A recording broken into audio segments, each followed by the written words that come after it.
Donc, on s'adapte à son public. On s'adapte à son public d'abord dans son contenu. Est-ce que je suis en train de vous parler d'opéra à une bande d'initiés fous d'opéra ou des musiciens? Ou alors est-ce que je parle d'opéra, je suis en train justement d'intéresser des enfants à l'opéra? Je ne vais pas leur dire la même chose. Je leur parlerai de la même œuvre, mais pas de la même façon. Donc première chose, on s'adapte à son public. On s'adapte à la situation. On s'adapte à la situation acoustique, on s'adapte à la situation géographique. Est-ce que je suis dans un amphithéâtre? Est-ce que je suis en salle de réunion? Est-ce que je suis en vidéo? Est-ce que je suis en Teams? Etc., etc. Donc, adaptation, je ne pense qu'à l'autre. Mais l'adaptation, elle est à la fois dans la forme, à la fois dans les outils techniques qu'on va mettre, mais elle est aussi dans le contenu.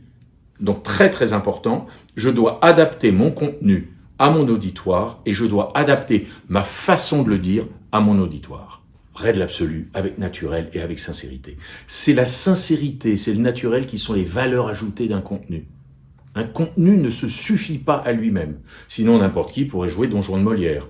Vous avez un contenu qui est magnifique, un texte qui est extraordinaire, mais s'il est mal dit, le texte ne vaut plus rien. Vous allez vous singulariser si vous nous donnez votre personnalité. C'est votre personnalité qui va donner de la valeur ajoutée à votre contenu. Je pars du principe que le contenu a été bien travaillé. Il a été structuré, il a été adapté à son auditoire. Maintenant, il faut le cuisiner avec ce que vous êtes.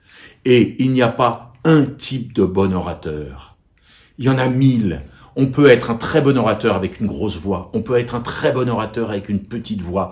Et je dis toujours à mes clients, vous venez me voir, vous venez voir un comédien pour qu'il vous apprenne à arrêter de jouer la comédie. Parce qu'en entreprise, on passe sa vie à ça.